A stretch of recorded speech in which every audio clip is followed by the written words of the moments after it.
譬如話你咁多年嚟講咧，其實會唔會有啲咩特別難忘經歷？譬如可能話我要去咗10次佢先肯做我接受訪問嘅，咁樣有冇㗎？我有一個難迷啊迷，即係迷嘅，OK，講啊 OK。嗱，我咧係有一間鋪頭幾惦記住佢嘅，但我冇去揾出個真相嘅。 OK。嗰時白田村咧有一間鋪頭叫做堯城記啦，跟住堯城記咧就係一個婆婆同埋2個仔一齊去經營嘅，咁即係婆婆再加2個仔，個仔都年紀大嘅。咁嗰陣時我去訪問咧就係臨近結業嘅，因為好中意呢間鋪頭嘅喎。首先就係佢嗰啲番茄炒蛋係好好食啦，咁我仲記得佢哋兄弟有教我，你番茄炒蛋咧係要落偏糖，偏糖嘅，係啦，咁另外咧就係佢哋自己即公投為用膳，即係自己好食啲嘢，點解而家好食嘅？自己喺嗰個即係餐廳嗰度會煮一餐俾自己食咧。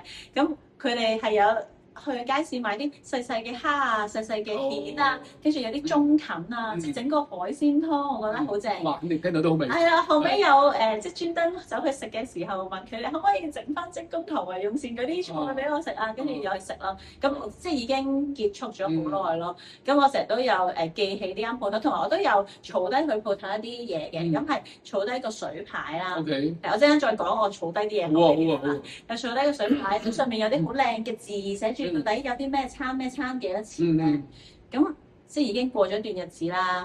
咁但係我成日都唔知阿老太仲喺唔喺度咧？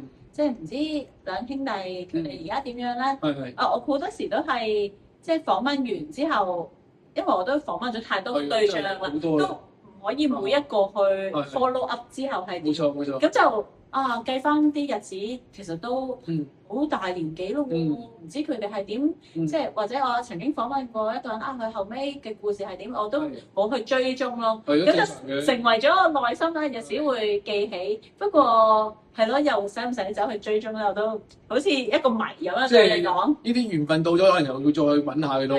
咁變咗，但係即係可能你又加上埋嗰個。原來我諗你都為食嘅應該，因為其實可能加上個味道咧，即係就更加咧，就可能會更加會記得佢哋個店咯。係啊，呢個就係你食唔翻嗰個味道咯，即係感受到。即係住家嘅菜同埋投為用膳嘅菜就比較好食嘅。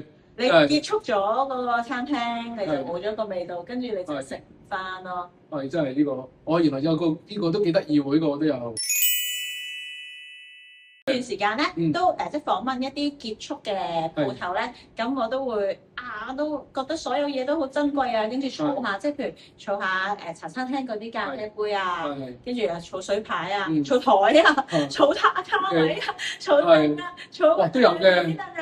跟住可能去訪問嘅時候，見到哇有嗰啲萬壽無疆碗啊，嗰啲就會買翻。即係見到有幾得意又會收藏下咁樣。有試過儲，但係後尾都係即係變咗，你要有個迷你倉去擺嗰啲嘢咧，就搞唔掂啦。所以我後尾都冇儲啦。除非將嚟啲紙品上比較簡單啲，可能或者 keep 得到就 keep 啦，嗰啲咯。薄嘅嘢就 keep 咯，都。加上我咧，其實係唔整齊嘅，所以我其實係唔知啲嘢 keep 喺咩，即係咯大件嗰啲我就已經冇儲啦，亦都即係擺翻公司咯。係啊，冇能力儲啊！我覺得淨係儲低啲聲咯，對我嚟講，即係儲低個故事，儲低佢哋嗰個聲音，就比較我能力做到嘅嘢啦。如果要儲件實物、儲個卡位嘅話咧，就搞唔掂啦，即係都係要送咗俾人啊張台。因為你用聲音去即係保留呢個即係我哋嘅所謂歷史文化咧，其實都幾得意嘅。因為冇乜人會咁做嘅，因為通常而家當然會拍片啦，但係收音機我自己都可能唔知係咪我個年代，我先覺得係最方便嘅途徑，因為我成日喺度做嘢就會聽住你節目咧，跟住咧就喺度聽咯。咁其實都有時有啲潛移默化嘅，成日都係因為做咗18年，佢潛過嚟噶嘛。咁變咗嚟講咧，就聽得多咧，可能啲小店嘅故事啊，或者嗰方面咧，有時都會有啲嘢都會可能已經其實會聽到人哋點樣做法啊，或者原來啲故事啊，咁其實而家都可能有少少都會跟住去。我哋就用最蠢嘅方法，就去保留個硬件咁樣。咁啊，我覺得多啲人做訪問都好㗎，因為大家問到嗰啲嘢都唔同咯。其實你問咧，你就會問呢個雪櫃係點樣啊？你就會即係比較專啲去知道呢個收銀機又係點啊？即係因為你本身都有嗰啲物件嘅知識啊嘛。咁你講起咧，佢哋又會可能講到啲唔同嘅嘢俾你聽。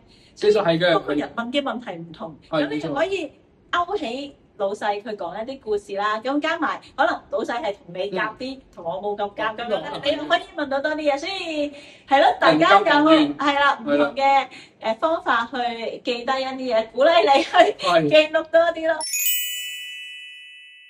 同埋我發現咧，我做咗咁多年咧，有啲鋪頭佢本身唔係好老，但係加咗18年咧，即係我最初經過覺得，呢間鋪頭唔係好老，應該未必有好詳盡嘅故事。而家又過咗咁多年咧，已經佢都變咗老店，係啊，即係自己都老店，佢又變咗老店啦。即好似我哋而家即係當然都係10年啫，唔係好耐。咁其實我都諗翻，你都10年，即係10年啦，你都叫10年啦，係啦。即係當然唔可以話老店，但係即係可能再過多10年就20年。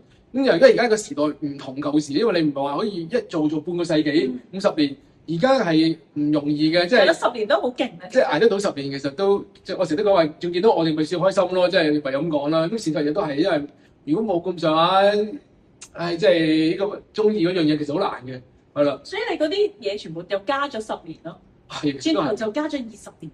所以我啲嘢咧，成日都擺到咧，即係好似陳年咁樣嘅，即係擺到咧，本來都唔好舊，變咗越嚟越陳舊咁樣咯。賣啊，唔使啲喐啊嘛，咁咪越嚟越舊咁樣。好多資源先至可以儲到嘢㗎。係，即係都好佩服同埋，哇！即係緣分嚟嘅。好擔心啊，要儲住咁多嘢，好勁啊！其實都壓力大嘅。知啊。係啊，其實都尤其是開始年紀開始輕輕大咧，其實都係我諗每個朋友都係即係儲嘢都係嘅，因為其實開始佢嘅能力咧、身體啦，或者係即係點樣營運咧，其實都開始有啲壓力嘅。有冇啲即係有冇試過俾人鬧㗎？有冇個冇咁誇張嘅話？俾人鬧。即係抗拒咧。比較怕。乜嘢啊？嗰啲咁樣啊？係。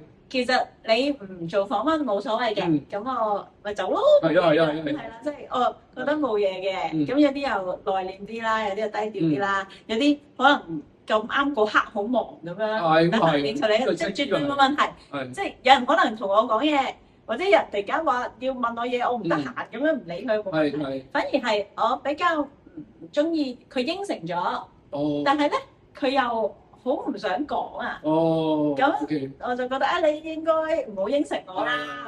你應承咗做訪問，但係你之後又即係好欲言又止，跟住又可能唔知想講乜嘢咁樣。好似好阻住佢咁樣，就應該即刻拒絕我。咁嗰啲可能未必出得到街嘅，可能係咪先？出嚟都麻麻地咁樣，都係冇用唔到咯。有啲就比較內斂啲嘅朋友，未必係適合我呢個形式去訪問咯。即係佢未必話大家好多嘢講嘅啫，而係譬如有啲形式可能係文字嘅描述，即係有個人入到去觀察周圍，跟住可能形容下佢有啲乜嘢啊，即係講究下佢擺喺呢度嘅貨物咧，咁樣形式嘅訪問就會適合啲咯。即係係咯，即係唔同嘅鋪頭應該都有唔同嘅呈現方法。你如果老細好中意講嘢，咁就梗係俾機會佢講嘢啦。如果老細唔中意講嘢，但係其實佢都可以好歡迎你參觀嘅，即係佢俾你入去慢慢睇啦。佢只係唔啱喺電台用啫，我覺得唔啱我嗰個節目形式啫。即係如果佢係你話影相記錄，佢可能歡迎嘅，咁就即係影相記錄比較啱佢。有冇啲潛台詞一定會講啊？即係可能你又會介紹下自己做乜嘢啊？問佢，你話我訪問嗰時係介紹自己做乜嘢？最好就係本身有聽我哋台同埋我哋節目㗎啦。咁我就即刻佢知我做咩太好啦。即係起碼個台一定聽過啦。即係聽到你嘅節目更加好啦。係即係呢個年代嘅小聽，如果佢而家有聽，要認識個節目就唔使介紹咁多咯。咁係咯，都係正正經經。有時即係。都有啲好好人嗰啲老闆，即係會覺得，你咪嚟做功課啊咁樣。哇！都學生嘅，你都會係嘅。因為嚟做功課啊，好啦，係。定係已經邊個問我咯？咁樣隻冇有要講啊？有冇試過入鋪頭度咧？可能咁啱佢食嗰陣時係燒來早係咁啱係播緊你節目嘅咁樣嘅，有冇試過？聽到我把聲，就係你節目嘅播緊嘅，有冇聽過？咁啱有聽緊我個台，係啦，就未必係我個節目，係啦，未必或者聽到啲宣傳聲大咯，就唔係我個節目咁樣咯。如果係都幾好笑喎，呢個咪我嚟咯咁樣係。係咁即係認證咗，認證咗之後總之個目的就係有信心做我訪問咁樣就 OK 啦。咁咪幾好。其實好似而家咧，因為而家嘅年代又唔同咗咧，其實又多咗好多啲唔同嘅朋友記到啲舊店啦。其實都好事嚟講，係咪應該我？係啊，有唔同人，即係每個人擅長嗰樣嘢唔同咯。係。咁就用佢嗰個能力去記低。我覺得記低呢啲鋪頭古仔啊，或者啲所謂懷舊嘢咁樣，就係話俾以後嘅人知，即係個世界係出現過呢一樣嘢嘅，個世界有呢啲咁嘅選擇嘅喎，或者個世界有呢種美學出現過嘅喎，即係同主流嗰啲嘢係有啲唔同。即係你講懷舊嘢咧，始終佢係幾十年前啲嘢咧，佢同而家流行嗰樣嘢係有啲分別嘅咯。咁等人認識以前原來啲顏色咁樣襯，原來嗰個鐘係咁樣設計，張凳係咁樣設計，咁樣擺法都係好靚嘅喎，或者真係可以講係好有香港特色一種好混雜嘅嘢擺埋一齊，即係亂中有序，然後又有個美感，就係俾人哋睇到翻呢啲嘢，我覺得都係緊要嘅咯。